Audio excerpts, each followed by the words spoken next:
Hello दोस्तों, आज हम लेकर आए हैं आपके लिए गैलीलियन रूपांतरण का लेक्चर 6। हम गैलीलियन ट्रांसफॉर्मेशन पे बात कर रहे हैं और उसका लेक्चर 6 है ये। अब देखिए, लास्ट लेक्चर में जो हमने डिस्कस किया उसमें मैंने आपको क्वेश्चन करवाया था कि गैलीलियन रूपांतरण में विस्थापन कैसा होता है, आपके पास अचर होता है। Displacement is Galilean invariant quantity. Exam में आया हुआ है आपके यूनिवर्सिटी एग्जाम में। लेकिन अब जो मैं आपको दो क्वेश्चन करवाऊंगा ये एज ए डेरिवेशन है, इनको ये मत समझना ये न्यूमेरिकल्स हैं। ये डेरिवेशन ये मैं आपको क्वेश्चन की फॉर्म में करवाऊंगा।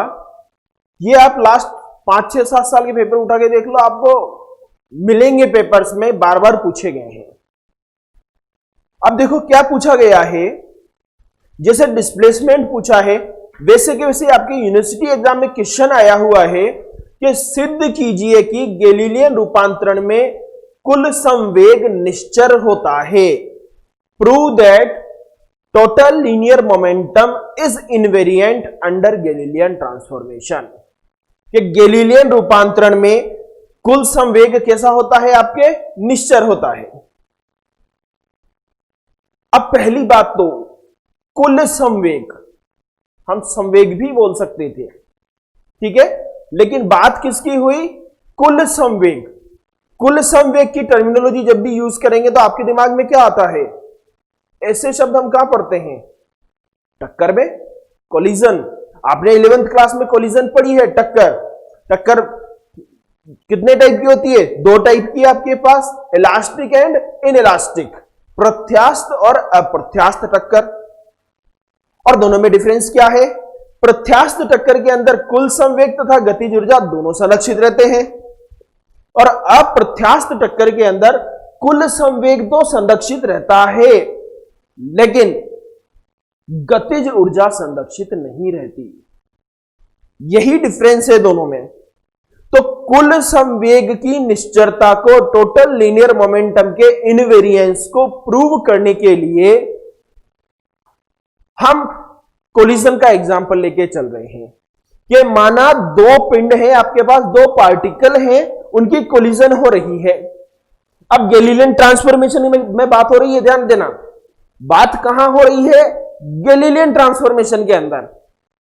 और जब गैलीलियन ट्रांसफॉर्मेशन में बात हो रही है तो कोलिजन का जो आपको स्टडी करनी है, अध्ययन करना है, वो दोनों जगह करना पड़ेगा। कहां कहां, एक तो आपका एस फ्रेम के अंदर, एस निर्देश तंत्र जो कैसा है, आपके रेस्ट पोजीशन में है, और एक एस देश निर्देश तंत्र के अंदर जो कैसा है, आपके कांस्टेंट वेलोसिटी v से एस के सापेक्ष गति कर रहा है। ठीक है, तो इस क्वेश्चन को प्रूव करने के लिए हम क्या लेके चल रहे हैं, कोलिजन का एग्जांपल ले रहे हैं, टक्कर का।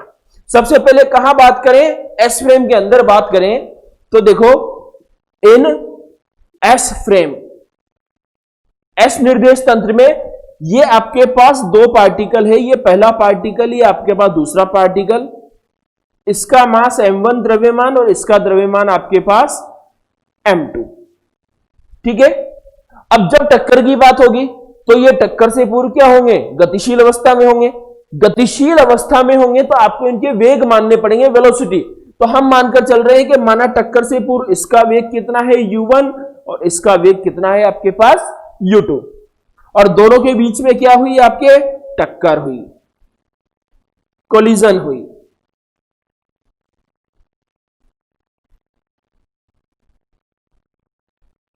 और टक्कर के पश्चात क्या होता है, टक्कर के पश्चात दोनों कणों के वेग बदल जाते हैं। तो टक्कर के बाद एक पार्टिकल तो ये रहा आपके पास m1, दूसरा पार्टिकल ये रहा आपके पास m2, और इसका वेग सपोज करो हो गया v1 और इसका वेग क्या हो गया आपके पास v2। हो गई टक्कर, हम इसी की बात कर रहे हैं। अब क्या लगाएं, अब टक्कर का जब अध्ययन कर रहे हैं तो क्या लगाएं, संवेग संरक्षण का नियम लगाएं, conservation of linear momentum. Using conservation of linear momentum, using conservation of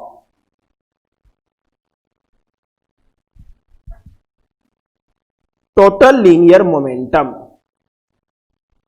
और क्या कहता है टोटल लीनियर मोमेंटम का कंजर्वेशन? टक्कर से पूर्व कुल संवेग, total linear momentum before collision and total linear momentum after collision. दोनों कैसे होंगे? आपके इक्वल होंगे। टक्कर से पूर्व कुल संवेग बराबर टक्कर के पश्चात कुल संवेग। ठीक है, तो total linear momentum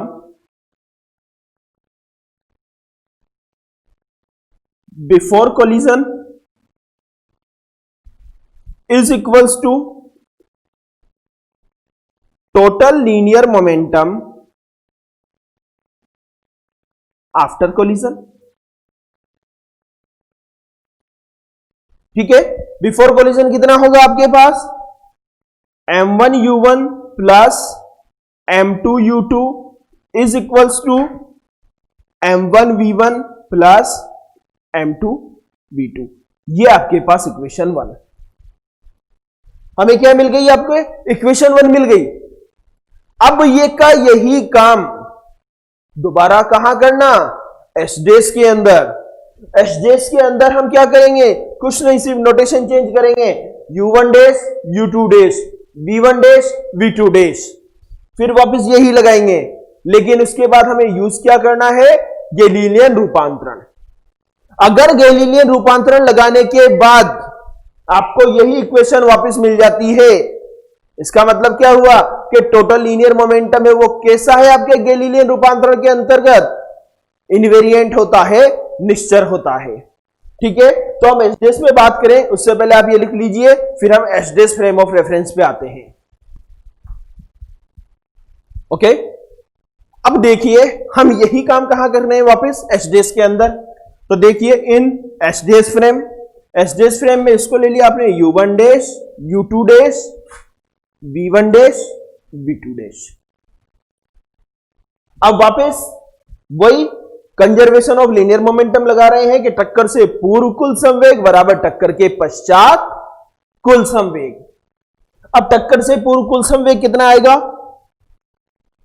m1 u1 dash plus m2 u2 dash is equals to m1 v1 dash plus m2 v2 dash.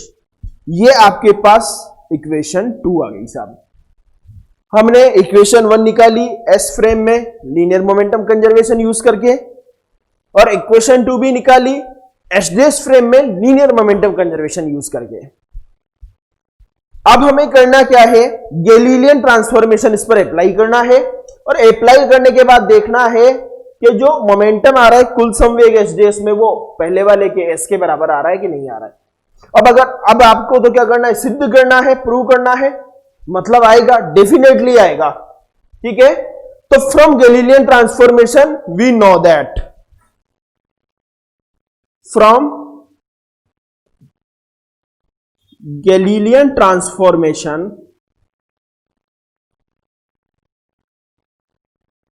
We know that,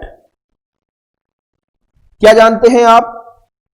v dash is equals to v minus v, यही निकाला था हमने। इसके according इन सब के लिए equations लिखोगे तो क्या मिलेगा आपको? u1 dash is equals to u1 minus v, u2 dash is equals to u2 minus v, v1 dash is equals to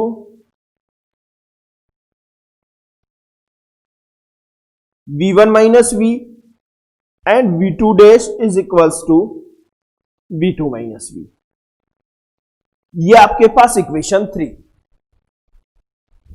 और इन सारी वैल्यू को कहां पुट कर दे? हम यहां पे पुट कर दे इक्वेशन 2 में।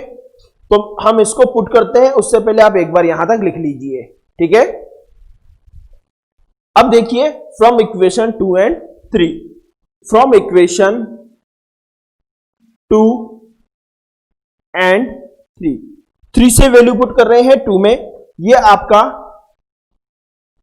m1 as it is, u1 की जगह क्या रखोगे? u1 minus v, u1 minus v plus m2, u2 की जगह क्या रखेंगे? u2 डैश की जगह u2 minus v u2 minus v is equals to m1 v1 minus v plus m2 v2 minus v। यही मिल रहा है आपको, ठीक है। इसको अंदर मल्टीप्लाई करो, m1 u1 minus m1v plus m2 u2 minus m2v is equals to m1 v1 minus m1v plus m2 v2 minus m2v। Check कर लीजिए, ठीक है। अब देखिए इक्वल्स टू से पहले m1v माइनस का और इक्वल्स टू के बाद m1v माइनस का कैंसिल हो गया। ऐसे ही इक्वल्स टू से पहले m2v माइनस का, इक्वल्स टू के बाद m2v माइनस का, ये भी कैंसिल हो गया, ठीक है। क्या बचा आपके पास, m1 u1 plus m2 u2 is equals to m1 v1 plus m2 v2। This is equation 4। And now from equation 1 and 4 क्या हुए, equation 1 is equals to equation 4। Question prove हुआ नहीं हुआ, इक्वेशन 1 और 4 दोनों कैसी आई है आपके पास, सेम आई है, सेम आई है। इसका मतलब total linear momentum is conserved under Galilean transformation. Question में थोड़ी सी मिस्टेक है, कंजर्व्ड की जगह यहां इनवेरिएंट आएगा, इनवेरिएंट अंडर गैलीलियन ट्रांसफॉर्मेशन। कैसा होता है आपके पास, इनवेरिएंट होता है, निश्चर होता है। अब ऐसे कैसे आपके पास एक क्वेश्चन और है इसमें कि आपको प्रूव करना है कि जो एनर्जी होती है काइनेटिक एनर्जी, गतिज ऊर्जा, वो भी गैलीलियन ट्रांसफॉर्मेशन में कैसी होती है, इनवेरिएंट होती है। उसके लिए भी जो हम एग्जाम्पल लेके चलेंगे वो यही टक्कर का लेंगे, कोलिजन का।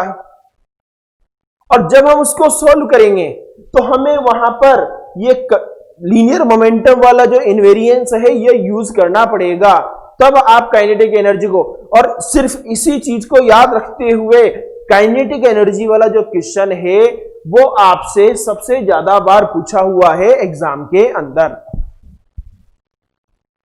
तो invariance of kinetic energy under Galilean transformation, Galilean रूपांतरण में गतिज ऊर्जा की निश्चरता, हम नेक्स्ट लेक्चर में बताएंगे आपको कि उसका डेरिवेशन कैसे होता है। तब तक आप नोट्स बनाते रहिए, पढ़ते रहिए, हम आपको इन नोट्स की पीडीएफ प्रोवाइड करवाते रहेंगे ताकि आपको नोट्स बनाने में दिक्कत नहीं हो, आपके पास मटेरियल भी हो, ठीक है।